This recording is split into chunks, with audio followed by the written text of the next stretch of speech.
Good evening ಎಲ್ಲರಿಗೂ. ಏನು ಮಾಡ್ತಾಯಿದ್ದೀರಾ? ಸಂಜೆಗೆ ನಾನು ಅಂದರೆ ನೈಟ್ಗೆ ನಮಗೆ ಡಿನ್ನರಿಗೆ ಚಪಾತಿ ಮಾಡ್ತಾಯಿದ್ದೀನಿ. ಚಪಾತಿ ನಾನು ಓಡಿಸಿದ್ದು ಚಪಾತಿ ಮಾಡ್ತೀನಿ. ಸುಮಾರು ಮೊನ್ನೆಯಿಂದ ನಾನು ನನ್ನ ವಿಡಿಯೋದಲ್ಲಿ ನೋಡ್ತಾ ಇದ್ದೀನಿ, ಸುಮಾರು ಜನ ಹೇಳ್ತಾ ಇದ್ದಾರೆ ವೆಯ್ಟ್ ಲಾಸ್ ಆದಂಗೆ ಕಾಣ್ತಾ ಉಂಟು, ಸ್ವಲ್ಪ ತೆಳ್ಳಗಾಗಿದ್ದೀರಾ, ಹಾಗೆ ಕಾಣ್ತಾ ಉಂಟು ನಿಮ್ಮ ಮುಖದಲ್ಲಿ ಹಾಗೆ ಅಂತ ಹೇಳಿ. ಡೈಲಿ ನನಗೆ ಗೊತ್ತಾಗಲ್ಲ, ಡೈಲಿ ನನಗೆ ಅಷ್ಟು ಅರ್ಥ ಆಗಲ್ಲ. ಆದರೆ ನಿಮಗೆ ನೋಡೋರಿಗೆ ಗೊತ್ತಾಗ್ಬೋದು ವೆಯ್ಟ್ ಲಾಸ್ ಆಗಿದ್ದೀನಾ ಇಲ್ವಾ ಅಂತ ಹೇಳಿ. ಏನು ಮಾಡ್ತಾಯಿದ್ದೀನಿ, ಸೀರಿಯಸ್ ಆಗಿ ಏನು ತೊಗೊಳ್ಳಿಲ್ಲ ವೆಯ್ಟ್ ಲಾಸ್ ಮಾಡಲಿಕ್ಕೆ, ಆದರೆ ಸ್ವಲ್ಪ ಸ್ವಲ್ಪ ಕಮ್ಮಿ ಆಗಲಿಕ್ಕೆ ಟ್ರೈ ಮಾಡ್ತಾ ಇದ್ದೀನಿ. ಇವಾಗ ನಾನು ಹೆಚ್ಚಾಗಿ ನೈಟ್ ಟೈಮಲ್ಲೆಲ್ಲ ಓಟ್ಸ್ ತಿಂತಾ ಇದ್ದೀನಿ. ಸುಮಾರು ಜನ ಕೇಳ್ತಾ ಇದ್ದಾರೆ ಓಟ್ಸ್ ಯಾವುದು ಒಳ್ಳೆಯದು ಹಾಗೆ ಅಂತ ಹೇಳಿ. ನೋಡಿ, ನಾನು ಇದು ಯೂಸ್ ಮಾಡೋದು ಎಲ್ಲ ಓಟ್ಸ್ ಒಳ್ಳೆಯದೇ, ನಾನು ಹೇಳಲ್ಲ ಯಾವುದದು ಇದು ಅಂತ ಹೇಳಿ. ಆದರೆ ನಾನು ಯೂಸ್ ಮಾಡುವ ಬ್ರ್ಯಾಂಡ್ ನಿಮಗೆ ಹೇಳ್ತಾ ಇದ್ದೀನಿ, ಅದು ಡಿಸಾನೋ ಅಂತ ಹೇಳಿ ಓಟ್ಸ್ ತುಂಬ ಒಳ್ಳೆಯದೇ. ಇದರಲ್ಲಿ ಸುಮಾರು ಉಂಟು. ನಮಗೆ ವೆಯ್ಟ್ ಲಾಸ್ ಆಗುವವರಿಗೆ, ಕೊಲೆಸ್ಟ್ರಾಲು, ಹೆಲ್ತ್ ವೈಸ್ ನೋಡುವವರಿಗೆ ಉಂಟು. ನೋಡಿ, ಡಿಸಾನೋದಲ್ಲಿ ತುಂಬ ಉಂಟು ವೆರೈಟಿ. ಕೇವಲ ಓಟ್ಸ್ ಅಲ್ಲ, ಬೇರೆ ಕೂಡ ಉಂಟು ಅವರದ್ದು, ಆಯಿಲ್ ಅದು ಇದು ಎಲ್ಲ ಉಂಟು. ನಾನು ಇವಾಗ ಓಟ್ಸ್ ಇದರದ್ದೇ ಯೂಸ್ ಮಾಡ್ತಾ ಇದ್ದೀನಿ. ಓಟ್ಸಲ್ಲಿ ಸುಮಾರು ವಿಧ ಮಾಡ್ಬೋದು. ಚಪಾತಿ ಮಾಡ್ಬೋದು, ಬಿಸಿಬೇಳೆ ಭಾತೆಲ್ಲ ಮಾಡ್ತಾರೆ ನೋಡಿ, ಆ ರೀತಿ ಕೂಡ ಮಾಡ್ಬೋದು, ಅಥವಾ ರೊಟ್ಟಿ ರೀತಿ ಮಾಡ್ಬೋದು. ತರಕಾರಿ ಎಲ್ಲ ಹಾಕಿ ಸ್ವಲ್ಪ ಚೆನ್ನಾಗಿ ಬೇಯಿಸಿ ಅದಕ್ಕೆ ಗರಂ ಮಸಾಲೆ ಎಲ್ಲ ಹಾಕಿ ಆ ರೀತಿ ಕೂಡ ತಿನ್ಬೋದು. ನೀವು ಯಾವ ರೀತಿ ಬೇಕು ನೋಡಿ. ಓಟ್ಸ್ ದೋಸೆ ಎಲ್ಲ ಮಾಡ್ತಾರೆ, ಅದನ್ನು ಕೂಡ ನಿಮಗೆ ಯಾವ ರೀತಿ ಈಸಿ ಆಗುತ್ತೆ ಅದನ್ನು ಮಾಡ್ಬೋದು. ನಾನೇನು ಮಾಡ್ತೀನಿ, ರೊಟ್ಟಿ ಅಂದರೆ ಚಪಾತಿ ರೀತಿ ಮಾಡಿ ಇಡ್ತೀನಿ.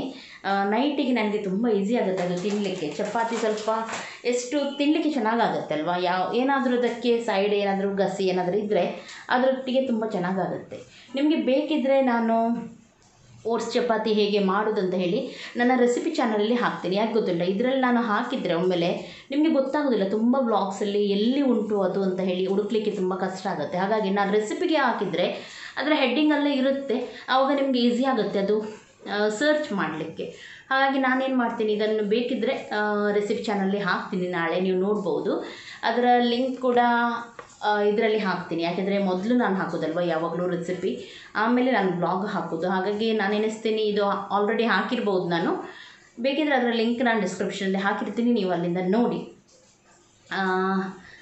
ಓಟ್ಸ್ ಇಷ್ಟ ಇದ್ದವರು, ಓಟ್ಸ್ ನಾರ್ಮಲಾಗಿ ಎಲ್ಲ ಕಡೆ ಇವಾಗ ಸಿಗುತ್ತೆ. ಇದು ಒಳ್ಳೆಯದುಂಟು, ಕೊಲೆಸ್ಟ್ರಾಲನ್ನು ನಿಮ್ಮ ಮ್ಯಾನೇಜ್ ಮಾಡಿಡುತ್ತೆ. ಬೇಗನೆ ನಿಮಗೆ ತುಂಬ ಚರ್ಬಿ, ಕೊಬ್ಬು ಅಂತ ಹೇಳ್ತಾರೆ ನೋಡಿ, ಅದು ಬರೋದಾಗೆ ಹೆಲ್ಪ್ ಮಾಡುತ್ತೆ. ಹಾಗೂ ಹೊಟ್ಟೆ ಕೂಡ ತುಂಬಿರುತ್ತೆ. ಹಾಗಾಗಿ ಇದು ಬೆಸ್ಟ್ ಅಂತಲೇ ಹೇಳ್ತೀನಿ ನಾನು. ನೆಕ್ಸ್ಟ್ ನನ್ನ ಹತ್ರ ತುಂಬ ಜನ ಕೇಳ್ತಾರೆ, ನೀವು ಯಾವ ಎಣ್ಣೆ ಯೂಸ್ ಮಾಡ್ತೀರಾ ಅಂತ ಹೇಳಿ. ಕೊಕೊನಟ್ ಆಯಿಲ್ ಯೂಸ್ ಮಾಡೋದು ನಾನು. ಅದು ಯಾವುದಂತ ಹೇಳಿ ನೆಕ್ಸ್ಟ್ ನಾನು ತೋರಿಸ್ತೀನಿ. ಇವಾಗ ನಾನು ಆಲಿವ್ ಆಯಿಲ್ ನಿಮಗೆ ತೋರಿಸ್ತೀನಿ ಯಾವುದು ನಾನು ಯೂಸ್ ಮಾಡೋದು. ಯಾಕೆಂದರೆ ಯಾವಾಗಲೂ ನಾನು ಬಾಟಲಲ್ಲಿ ಹಾಕುವಾಗ ಸುಮಾರು ಜನ ಕೇಳ್ತಾರೆ ನನ್ನ ಹತ್ರ, ಆಲಿವ್ ಆಯಿಲ್ ನೀವು ಯಾವುದು ಯೂಸ್ ಮಾಡ್ತೀರಾ ಅಥವಾ ಆಯಿಲ್ ನೀವು ಯಾವುದು ಯೂಸ್ ಮಾಡ್ತೀರಾ ಅಂತ ಹೇಳಿ. ಹೆಚ್ಚಾಗಿ ಆಲಿವ್ ಆಯಿಲ್ ನಾನೇನು ಮಾಡ್ತೀನಿ ಗೊತ್ತುಂಟಾ, ಸಲಾದ್ ಅಥವಾ ಏನಾದರೂ ಮಾಡಿದರೆ ಅದಕ್ಕೆ ಹೆಚ್ಚಾಗಿ ಯೂಸ್ ಮಾಡ್ತೀನಿ. ಏನಾದರೂ ಮೇಲಿಂದ ಇದು ಮಾಡಲಿಕ್ಕಿದ್ರೆ ಮಾತ್ರ, ಸವರ್ಲಿಕ್ಕಿದ್ರೆ ಮಾತ್ರ ಆಲಿವ್ ಆಯಿಲ್ ಯೂಸ್ ಮಾಡ್ತೀನಿ. ತುಂಬ ಬೆಸ್ಟ್ ಆಲಿವ್ ಆಯಿಲ್. ನಮಗೆ ಇವಾಗ ನೋಡ್ಬೋದು ಆಯಿಲಲ್ಲೇ ತುಂಬ ಹಾರ್ಟ್ ಪ್ರಾಬ್ಲಮ್, ಅದು ಪ್ರಾಬ್ಲಮ್, ಇದು ಪ್ರಾಬ್ಲಮ್ ಎಲ್ಲ ಬರುತ್ತೆ. ಕೊಲೆಸ್ಟ್ರಾಲ್ ಜಾಸ್ತಿ ಆಗುತ್ತೆ ಯಾವುದರಿಂದ, ಆಯಿಲಿಂದಲೇ. ಆಲಿವ್ ಆಯಿಲ್ ಏನು ಮಾಡುತ್ತೆ, ಅದೆಲ್ಲ ಏನು ಆಗದಾಗೆ ನಿಮಗೆ ಹೆಲ್ಪ್ ಮಾಡುತ್ತೆ. ನಾನು ಯೂಸ್ ಮಾಡೋ ಆಲಿವ್ ಆಯಿಲ್ ನಿಮಗೆ ತೋರಿಸ್ತೀನಿ.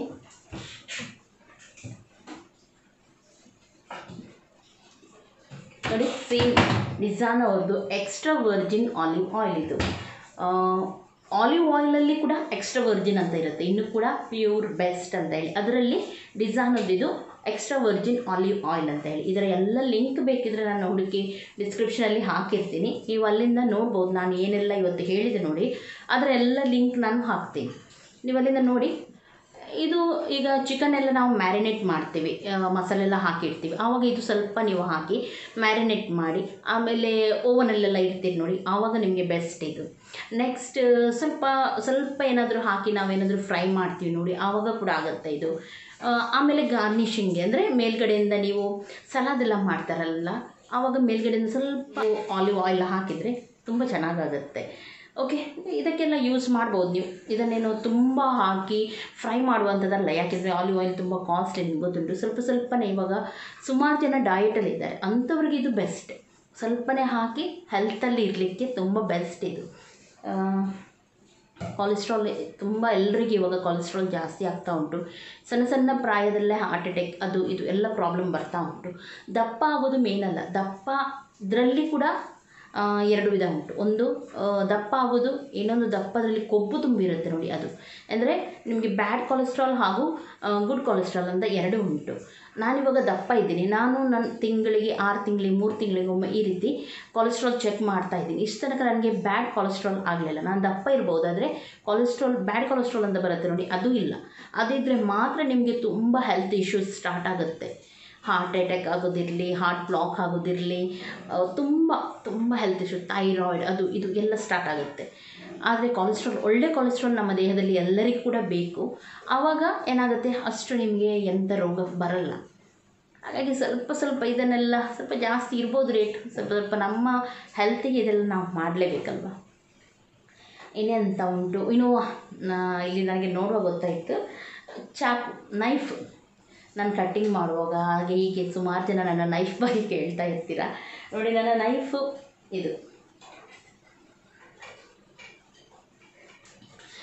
ಇದೆಲ್ಲ ನನ್ನ ತುಂಬ ಫೇವ್ರೆಟ್ಸ್. ಯಾಕೆ ಗೊತ್ತುಂಟ, ಕಿಚನಲ್ಲಿ ಕಲಿತೆ ಯಾಕೆ ಗೊತ್ತುಂಟ ನಿಮಗೆ ಗೊತ್ತುಂಟು ನನಗೆ ಕುಕ್ಕಿಂಗ್ ಅಂದರೆ ಎಷ್ಟು ಇಷ್ಟ ಅಂತ ಹೇಳಿ. ಕುಕ್ಕಿಂಗಲ್ಲಿ ಮೇಯ್ನಾಗಿ ಯೂಸ್ ಆಗುವಂಥದ್ದು ನೈಫ್ ನಮ್ಮದು ಒಳ್ಳೆಯದಿಲ್ಲದಿದ್ದರೆ ಯಾವುದೇ ಅಡುಗೆನೂ ಬೇಗ ಆಗೋದಿಲ್ಲ, ಅಥವಾ ಯಾವುದಕ್ಕೂ ನಮಗೆ ಇಂಟ್ರೆಸ್ಟ್ ಬರಲ್ಲ. ಅಡುಗೆ ನಮ್ಮದು ಬೇಗ ಕಟ್ಟಿಂಗ್ ಮಾಡಿ ಚೆನ್ನಾಗಿ ಚಾಪ್ ಸಣ್ಣದ ಮಾಡಿ ಎಲ್ಲ ಮಾಡಬೇಕಾದ್ರೆ ನಾವು ಮೇಯ್ನಾಗಿ ಅದರ ಪಾತ್ರ ಇರುವುದು ಇದಕ್ಕೆ ಮಾತ್ರ, ನೈಫಿಗೆ. ನನ್ನ ಹತ್ರ ಸುಮಾರು ನೈಫ್ ಕಲೆಕ್ಷನ್ ಉಂಟು. ನನಗೆ ತುಂಬ ಇಷ್ಟ. ಎಲ್ಲಿ ನೋಡಿದರೂ ನೈಫ್, ಸಣ್ಣ ನೈಫ್ ಇರಲಿ ದೊಡ್ಡ ನೈಫ್ ಇರಲಿ, ಚಾಕು ಕಲೆಕ್ಷನ್ ಮಾಡೋದಂದರೆ ತುಂಬ ಇಷ್ಟ. ನನ್ನ ಹತ್ರ ಇವಾಗ ಆಲ್ರೆಡಿ ನೀವು ನೋಡಿರ್ಬೋದು, ಬೇರೆ ನೈಫ್ ಯಾವಾಗಲೂ ಕಟಿಂಗ್ ಮಾಡ್ತಾಯಿದ್ದಾರೆ. ಮತ್ತು ಕೆಲವೊಮ್ಮೆ ಈ ನೈಫ್ ಕೂಡ ನೀವು ನೋಡಿರ್ಬೋದು ಸುಮಾರು ಸಲ. ಇದು ನನ್ನ ಕಲೆಕ್ಷನಲ್ಲಿ ಒಂದು. ಇದರಲ್ಲಿ ಉಂಟು ನೋಡಿ, ಎಲ್ಲ ಕೂಡ ಉಂಟು, ಸಣ್ಣದ್ರಿಂದ ಹಿಡಿದು ನಿಮಗೆ ದೊಡ್ಡದ ತನಕ. ಯಾವ ರೀತಿ ಬ್ರೆಡ್ ಮಾಡಲಿಕ್ಕಿರಲಿ, ಚಿಕನ್ ಕಟ್ ಮಾಡಲಿಕ್ಕೆ, ಅಥವಾ ಯಾವುದು ಕೂಡ ನೋಡಿ, ತರಕಾರಿ ಕಟ್ ಮಾಡ್ಬೋದು, ಫ್ರೂಟ್ಸ್ ಕಟ್ ಮಾಡುವಂಥದ್ದು, ಸಣ್ಣದಿಂದ ಹಿಡಿದು ದೊಡ್ಡದವರೆಗೂ ಎಲ್ಲ ಕೂಡ ಉಂಟು. ಇದು ಯಾವುದು ಉಂಟು, ಅಗಾರೋ ಅವರದ್ದು ತುಂಬ ಒಳ್ಳೆಯದುಂಟು. ಸ್ಟೇನ್ಲೆಸ್ ಸ್ಟೀಲ್ ಇದು, ನಿಮಗೆ ತುಕ್ಕು ಹಿಡಿಯಲ್ಲ. ಹಾಗೂ ಯಾವಾಗ ನಾನು ಸುಮಾರು ಟೈಮಿಂದ ಇದನ್ನು ಯೂಸ್ ಮಾಡ್ತಾಯಿದ್ದೀನಿ ನೋಡಿ, ಇನ್ನೂ ಕೂಡ ಯಾವ ರೀತಿ ಇದೆ. ಹಾಗಾಗಿ ಅಗಾರೋ ಬೆಸ್ಟ್ ಉಂಟಂತ ಹೇಳ್ತೀನಿ. ತುಂಬ ಹೆವಿ. ಯಾವಾಗಲೂ ನೈಫ್ ನೀವು ಚೂಸ್ ಮಾಡುವಾಗ ಸ್ಟೀಲಲ್ಲಿ ಹೆಚ್ಚಾಗಿ ನೀವು ನೋಡಿರ್ಬೋದು, ನಾವು ಒಳ್ಳೆ ರೇಟ್ ಕೊಟ್ಟು ತರ್ತೀವಿ, ಆದರೆ ಮನೆಯಲ್ಲಿ ಅದು ಸರಿಯಾಗಿ ಹಿಡಿಯೋದೇ ಇಲ್ಲ, ಕಟ್ ಆಗೋದೇ ಇಲ್ಲ. ನಾವು ಎಷ್ಟು ಅದನ್ನು ಸರಿ ಮಾಡಲಿಕ್ಕೆ ಹೋದರೂ ಕಟ್ ಆಗೋದಿಲ್ಲ. ನಾವು ಯಾವಾಗಲೂ ನೈಫ್ ನೋಡುವಾಗ ಸ್ವಲ್ಪ ಭಾರ ಇದ್ದದನ್ನು ನಾವು ತೊಗೊಂಡು ಬರಬೇಕು, ಹೆವಿ ಇರುವಂಥದ್ದು. ಇದು ಎಷ್ಟು ಹೆವಿ ಇದೆ ಅಂದರೆ, ಇದು ತುಂಬ ಹೆವಿ ಇದೆ. ಇಷ್ಟೆಲ್ಲ ಇದ್ದರೂ ತುಂಬ ಹೆವಿ ಇದೆ ಇದು. ಅದು ಚೆನ್ನಾಗಿದೆ. ಹಾಗಾಗಿ ನಿಮಗೆ ಬೇಕಿದ್ದರೆ ನೀವು ಅಗಾರೋ ಅವರದ್ದು ಚೂಸ್ ಮಾಡ್ಬೋದು, ನೈಫ್ ಅಗಾರೋ ಅಂತ ಹೇಳಿ. ಎಲ್ಲಿ ಮಾಲ್ಗಳಲ್ಲಿ ಎಲ್ಲಿ ನೀವು ಸಿಕ್ಕಿದ್ರು ನೋಡಿ, ಅಗಾರೋ ಅಂತ ಹೇಳಿ. ಆ ನೈಫ್ ತುಂಬ ಚೆನ್ನಾಗಿದೆ. ಇದರ ಲಿಂಕ್ ಬೇಕಿದ್ದರೂ ನಾನು ಹಾಕಿರ್ತೀನಿ, ಅಲ್ಲಿಂದ ಕೂಡ ನಿಮಗೆ ಇದು ಫುಲ್ ಸೆಟ್ ಬೇಕಿದ್ದರೆ ಫುಲ್ ಸೆಟ್ ಕೂಡ ತರಿಸ್ಬೋದು. ಇದರಲ್ಲಿ ನೋಡಿ, ಇದು ಕೂಡ ಇರುತ್ತೆ ನಿಮಗೆ ಶಾರ್ಪ್ ಮಾಡಲಿಕ್ಕೆ. ನೋಡಿ, ಇಂಥದ್ದು ತುಂಬ ಚೆನ್ನಾಗಿ ಶಾರ್ಪ್ ಆಗೋದು. ಎಲ್ಲ ಚಾಕುಗೆ ಕೂಡ ಇದರಿಂದ ಶಾರ್ಪ್ ಮಾಡ್ಬೋದು ನೀವು. ಒಳ್ಳೆಯದಿದೆ ಇದು. ಹಾಗಾಗಿ ನೋಡಿ, ನೈಫಲ್ಲಿ ಹೇಳೋದಾದ್ರೆ, ಯಾಕೆಂದರೆ ಇದು ನಾನು ಹೇಳೋದು ಸುಮಾರು ಟೈಮಿಂದ ಕೇಳ್ತಾ ಇರ್ತಾರೆ ನನಗೆ. ಅದು ನೆಕ್ಸ್ಟ್ ವ್ಲಾಗಲ್ಲಿ ಹೇಳಬೇಕು ನೀವು ಕೇಳಿದ್ದು ಯಾವುದಾದ್ರೂ ಕ್ವಶನ್ಗೆ ಆನ್ಸರ್ ಕೊಡಬೇಕು ಅಂತೇಳಿ ನೆನಪಾಗುತ್ತೆ. ಆದರೆ ಆಮೇಲೆ ಮರ್ತೋಗ್ತೀನಿ ನಾನು. ಇವತ್ತು ಹೇಗೂ ಮುಂದೆ ಇತ್ತು, ಹಾಗಾಗಿ ಇದನ್ನೇ ಫಸ್ಟ್ ಹೇಳೋಣ ಎಲ್ಲ ಅಂತ ಹೇಳಿ ನಾನು ಹೇಳ್ತಾ ಇದ್ದೀನಿ, ಸ್ಟಾರ್ಟ್ ಮಾಡ್ತಾ ಇದ್ದೀನಿ. ಗುಮ್ಮ ಬಂದರು, ಗುಮ್ಮ ನೋಡಿ, ನನ್ನ ಅಜ್ಜ ಅಲ್ಲ ಇವು. ಇಲ್ಲಿ ನೋಡಿ ಗುಮ್ಮ.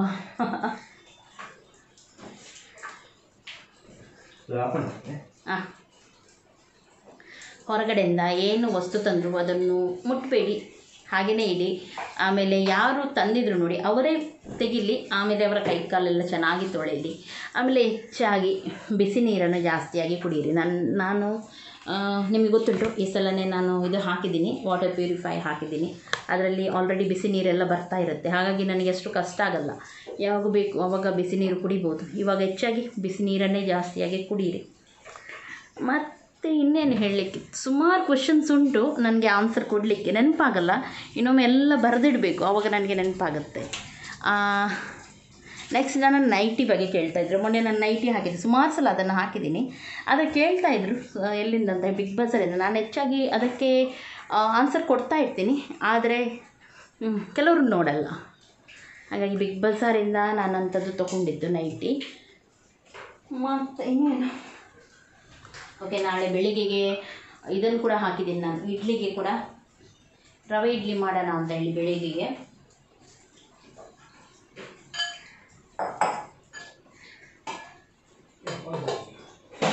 ಚಪಾತಿ ಆಮೇಲೆ ನಾನು ಸಂಜೆಗೆ ಮಾಡ್ತೀನಿ, ಇವಾಗ ಬೇಡ.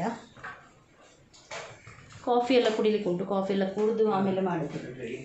ಆಮೇಲೆ ಸಾಂಬಾರು ಹಾಗೂ ಇಡ್ಲಿ. ಸಾಂಬಾರು ನಾನು ಇವಾಗ ಮಾಡಿ ಇಡ್ತೀನಿ, ಬೇಳೆ ಆಲ್ರೆಡಿ ಬೇಯಿಸ್ಲಿಕ್ಕೆ ಇಟ್ಟಿದ್ದೀನಿ ನಾನು. ಸಾಂಬಾರು ಮಾಡಿ ರೆಡಿ ಮಾಡಿಟ್ಟರೆ ಬೆಳಿಗ್ಗೆ ಇಡ್ಲಿ ಮಾಡುವಾಗ ನನಗೆ ಸರಿಯಾಗುತ್ತೆ. ಈಗ ಕಳೆದಿಟ್ಟಿದ್ದೀನಿ, ಇಡ್ಲಿಗೆ ರೆಡಿ ಮಾಡಿ ಇಟ್ಟಿದ್ದೀನಿ ನೋಡಿ.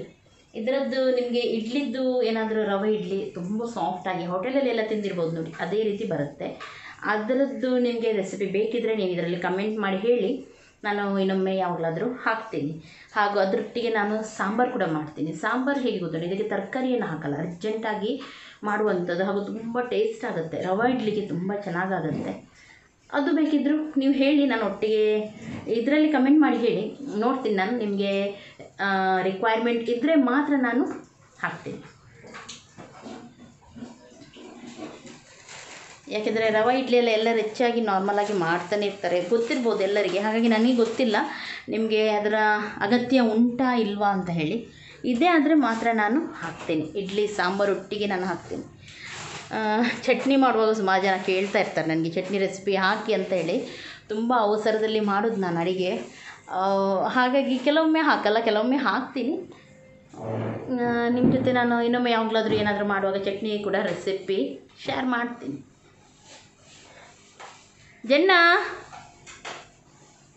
ಜೆನ್ನು ನೋಡಿ ಟವಲೆಲ್ಲ ಹಾಕ್ಕೊಂಡು ಒಳ್ಳೆ ಮಲಗಿದ್ದಾನೆ ನೋಡಿ. ಜೆನ್ನು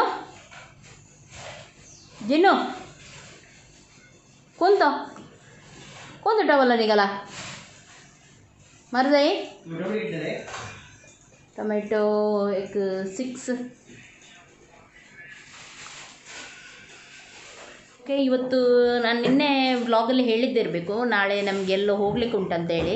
ಇವತ್ತು ನಿಜವಾಗಿ ಬೆಳಿಗ್ಗೆ ಹೋಗಲಿಕ್ಕಿತ್ತು, ಆದರೆ ನಾವು ಹೋಗಲಿಕ್ಕೆ ಆಗಲಿಲ್ಲ, ತುಂಬ ಮಳೆ ಇತ್ತು, ಹಾಗಾಗಿ ಹೋಗಲಿಕ್ಕೆ ಆಗಲಿಲ್ಲ. ನಾಳೆಗೆ ಪ್ಲ್ಯಾನ್ ಹಾಕಿದ್ದೀವಿ ಹೋಗಬೇಕಂತೇಳಿ. ನಾಳೆ ನೋಡೋಣ ಏನಾಗುತ್ತೆ. ಇನ್ನು ನಾಳೆ ಕೂಡ ಮಳೆ ಜೋರಿದೆ, ಆದರೆ ಕಷ್ಟ ಆಗುತ್ತಲ್ಲ.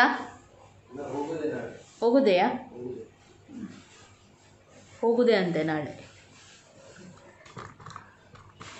ನಾನು ಬರಲ್ಲ ಜೋರಿದ್ರೆ,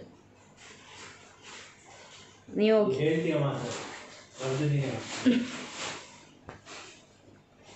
ಐಬ್ರೋ ಕೂಡ ಬಂದಿದೆ, ಐಬ್ರೋ ಕೂಡ ತೆಗಿಲಿಕ್ಕೆ ಉಂಟು. ತೆಗಿಲೇ ಇಲ್ಲ, ಮೊನ್ನೆ ಅವತ್ತೊಮ್ಮೆ ತೆಗೆದು ಆಮೇಲೆ ಹಾಗೆಯೇ ಬಿಟ್ಟಿದ್ದೀನಿ. ಎಷ್ಟು ದಿನದಿಂದ ಹೇಳ್ತಾ ಇರ್ತೀನಿ ತೆಗಿಬೇಕಂತಂದು, ಆದರೆ ಆಲಸ್ಯ ಆಗೋದು ನನಗೆ. ಟೀ ಕುಡಿಯೋಣ? ಎಂತ ಮಾಡ್ತೀರಿ? ಕಾಫಿ ಮಾಡ್ತೀರಾ? ಮಾಡಬೇಕಾ? ಹಾಂ,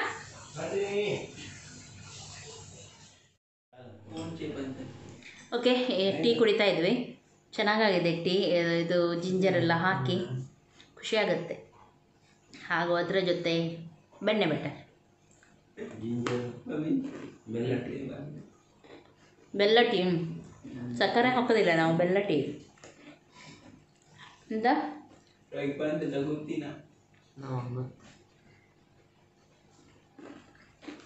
ಓಕೆ, ಕಾಫಿ ಮಾಡಿ ಅಂತ ಹೇಳಿದೆ. ಆಮೇಲೆ ಜಿಂಜರೆಲ್ಲ ಹಾಕಿ ಟೀ ಕುಡಿಯೋಣ ಅಂತ ಆಯಿತು, ಹಾಗಾಗಿ ಟೀ ಮಾಡಿದ್ವಿ. ಓಕೆ, ನಾನು ಟೀ ಕುಡಿತೀನಿ, ಆಮೇಲೆ ಮಾತಾಡೋಣ. ಓಕೆ, ನಾಳೆಗೆ ಇಡ್ಲಿಗೆ ಸಾಂಬಾರು ರೆಡಿಯಾಗಿದೆ. ಇದರ ರೆಸಿಪಿ ಇಡ್ಲಿ ಸಾಂಬಾರು ಬೇಕಿದ್ದರೆ ನಾನು ಹಾಕ್ತೀನಿ, ನೀವು ಅಲ್ಲಿಂದ ನೋಡ್ಬೋದು. ನಾಳೆ ಅಥವಾ ನಾಡಿದ್ದು ಮನೆ ಹಾಕ್ತೀನಿ ನಾನು, ಅಲ್ಲಿಂದ ನೋಡಿ. ಸಾಫ್ಟ್ ಇಡ್ಲಿ ಹಾಗೂ ಯಾವುದೇ ತರಕಾರಿ ಹಾಕದೆ ಈ ಸಾಂಬಾರು ಮಾಡೋದು ತುಂಬ ಚೆನ್ನಾಗಾಗುತ್ತೆ, ಇಡ್ಲಿಗೆ, ದೋಸೆಗೆ, ಎಲ್ಲದಕ್ಕೆ ಕೂಡ. ಓಕೆ, ಇವಾಗ ನಾನು ಓಟ್ಸ್ ರೊಟ್ಟಿ ಮಾಡ್ತಾಯಿದ್ದೀನಿ ನೈಟಿಗೆ. ನಮಗೆ ಸಂಜೆನೇ ನಾನು ಮಾಡಿ ಇಡೋದು, ಆಮೇಲೆ ನೈಟ್ ಇನ್ನೊಮ್ಮೆ ಹೋಗಿ ಎಲ್ಲ ಇದು ಮಾಡಲ್ಲ. ಯಾಕೆ ಸಂಜೆ ಮಾಡಿ ಎಲ್ಲ ಕ್ಲೀನ್ ಮಾಡಿ ಬಂದುಬಿಡ್ತೀನಿ. ಒಮ್ಮೆ ಅಡುಗೆ ರೂಮು ಎಲ್ಲ ಕೆಲಸ ಏನೆಲ್ಲ ಉಂಟು ನೋಡಿ ಅದನ್ನೆಲ್ಲ ಮುಗಿಸಿ ಬಿಡ್ತೀನಿ. ಆಮೇಲೆ ಇಡೀ ದಿನ ಅಡುಗೆ ರೂಮಲ್ಲೇ ಕೂತ್ಕೊಂಡಿರೋದು ನನಗೆ ಇಷ್ಟ ಇಲ್ಲ. ಹಾಗಾಗಿ ನೆಕ್ಸ್ಟ್ ಇನ್ನೊಂದು ಸೈಡಲ್ಲಿ ನಾನು ರವೆ ಇಡ್ಲಿಕ್ಕೆ ಕೂಡ ಇಟ್ಟಿದ್ದೀನಿ. ಅದನ್ನು ಕೂಡ ನಾಳೆ ಬೆಳಿಗ್ಗೆಗೆ ರೆಡಿ ಮಾಡ್ತಾ ಇದ್ದೀನಿ. ಓಕೆ, ಇವಾಗಷ್ಟೇ ಸ್ನಾನ ಎಲ್ಲ ಆಯಿತು, ಎಲ್ಲ ಕೆಲಸ ಆಗಿ ಸ್ನಾನ ಎಲ್ಲ ಮಾಡಿ ಬಂದೆ. ಇನ್ನು ಪ್ರೇಯರ್ ಆಗಲಿಕ್ಕುಂಟು, ಆಮೇಲೆ ಊಟ ಮಾಡಲಿಕ್ಕುಂಟು. ಊಟ ಮಾಡಿ ಆದಮೇಲೆ ವೀಡಿಯೋಸ್ ಎಲ್ಲ ಎಂಡ್ ಮಾಡಲಿಕ್ಕೆ ಕೂಡ ಉಂಟು. ಹಾಗಾಗಿ ಕೆಲಸ ಒಂದು ಕಂಪ್ಲೀಟ್ ಆಯಿತು. ಇನ್ನು ನಾಳೆ ನಾನು ಹೇಳಿದ್ದೆ ನೋಡಿ ಹೋಗ್ಲಿಕ್ಕುಂಟು ಒಂದು ಕಡೆ, ಹಾಗಾಗಿ ಬೆಳಿಗ್ಗೆ ಬೇಗ ಕೂಡ ಏಳಬೇಕು. ಹಾಗಾಗಿ ಇವತ್ತು ಬೇಗ ಬೇಗ ಕೆಲಸ ಮಾಡಿದೆ. ಇನ್ನು ಮಲಗಿ ಬೇಗ ಹೇಳ್ಬೇಕು, ಇಲ್ತಾರೆ ತುಂಬ ಲೇಟ್ ಆಗುತ್ತೆ. ಹಾಗಾದರೆ ಎಡಿಟ್ ಮಾಡಿ ಕೂತ್ಕೊಳ್ಳುವಾಗಲೇ ನಾನು ತುಂಬ ಲೇಟ್ ಆಗುತ್ತೆ. ಎಲ್ಲ ವೀಡಿಯೋ ಎಡಿಟ್ ಆಗಬೇಕಾದ್ರೆ ನಂದು ತುಂಬ ಹೊತ್ತಾಗುತ್ತೆ.